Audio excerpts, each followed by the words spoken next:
ማቴዎስ ወንጌል ምዕራፍ 5 ብዙ ሕዝብ እንደተሰበሰበ ባየ ጊዜ ወደ ተራራ ወጣና ተቀመጠ። እንዲህም እያለ ያስተምራቸው ጀመር። በመንፈስ ድሆች የሆኑ ብፁዓን ናቸው፣ መንግሥተ ሰማይ የእነርሱ ናትና። የሚያዝኑ ብፁዓን ናቸው፣ መጽናናትን ያገኛሉና። የዋሆች ብፁዓን ናቸው፣ ምድርን ይወርሳሉና። ጽድቅን የሚራቡና የሚጠሙ ብፁዓን ናቸው፣ ይጠግባሉና። ምሕረት የሚያደርጉ ብፁዓን ናቸው፣ ምሕረትን ያገኛሉና። ልባቸው ንጹሕ የሆነ ብፁዓን ናቸው፣ እግዚአብሔርን ያዩታልና። ሰላምን የሚያወርዱ ብፁዓን ናቸው፣ የእግዚአብሔር ልጆች ተብለው ይጠራሉና። ስለ ጽድቅ ብለው የሚሰደዱ ብፁዓን ናቸው፣ መንግሥተ ሰማይ የእነርሱ ናትና።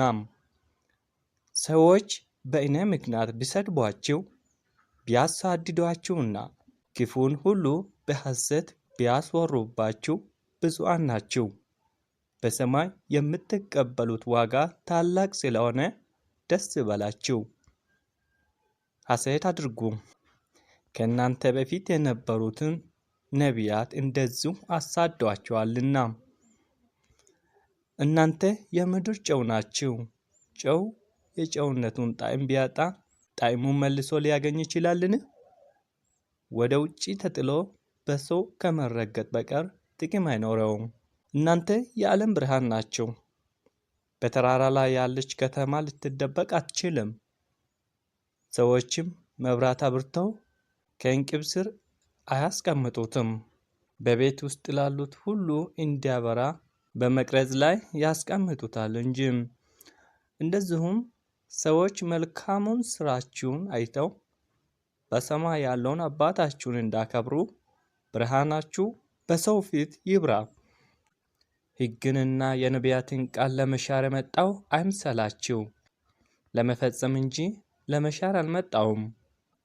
እውነት እላችኋለሁ፣ ሰማይና ምድር እስኪያልፍ ድረስ ሕግ ሁሉ ይፈጸማል እንጂ ከሕግ አንዲት ፊደል ወይም አንዲት ነጥብ እንኳ አትሻርም።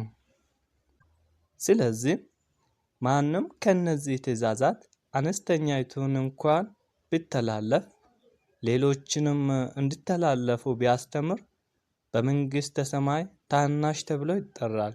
ነገር ግን እነዚህን ትእዛዛት እየፈጸመ ሌሎችም እንዲፈጽሙ የሚያስተምር በመንግሥተ ሰማይ ታላቅ ይባላል።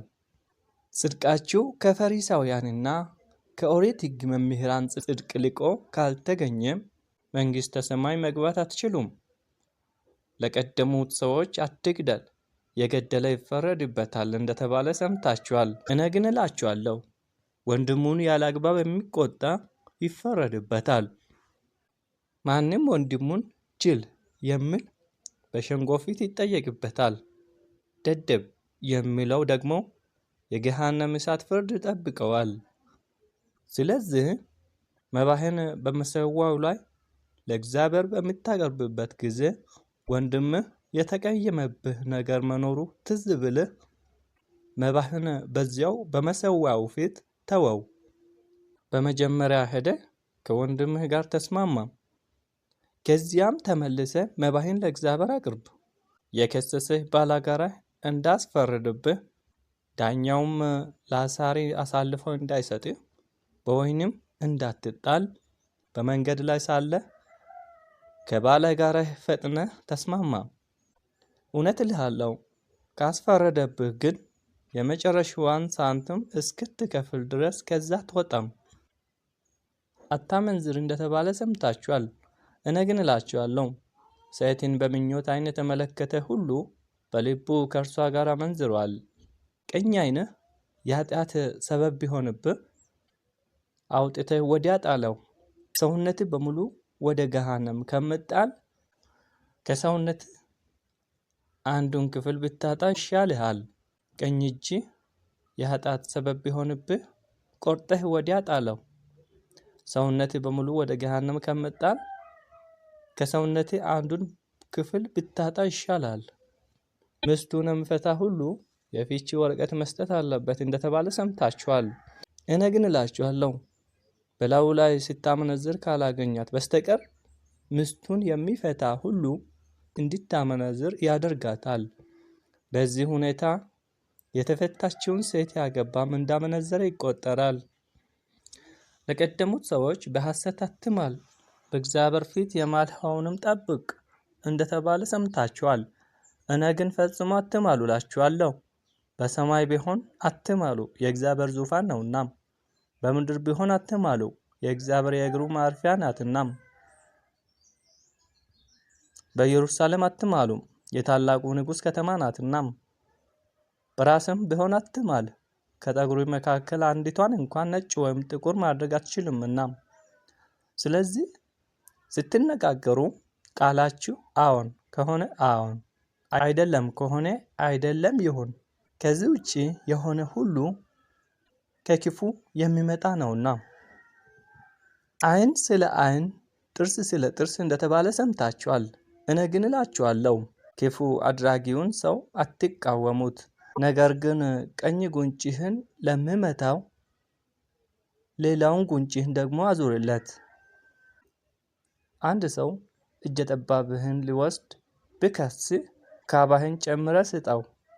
አንድ ሰው 1 ኪሎ ሜትር ተኩል የሚያክል ርቀት እንድትሄድ ቢያስገድድህ እጥፉን መንገድ አብረኸው ሂድ። ለሚለምንህ ስጥ፣ ካንተም ሊበደር የሚሻውን ፊት አትንሳው። ወዳጅህን ውደድ፣ ጠላትህን ጥላ እንደተባለ ሰምታችኋል። እኔ ግን ጠላታችሁን ውደዱ፣ ለሚያሳድዷችሁም ጸልዩ እላችኋለሁ። እንደዚህም በማድረጋችሁ በሰማይ ላለው አባታችሁ ልጆች ትሆናላችሁ። እርሱ ፀሐዩን ለክፉዎችና ለደጎች ያወጣል፣ ዝናቡንም ለኃጢአተኞችና ለጻድቃን ያዘንባል። የሚወዳችሁን ብቻ የምትወዱ ከሆነ ምን ዋጋ ታገኛላችሁ? ቀራጮችስ ይህንኑ ያደርጉ የለምን? ወንድሞቻችሁን ብቻ እጅ የምትነሱ ከሆነ ከሌሎች በምን ትሻላላችሁ? አሕዛብስ ይህንን ያደርጉ የለምን? ስለዚህ የሰማይ አባታችሁ ፍጹም እንደሆነ እናንተም ፍጹማን ሁኑ።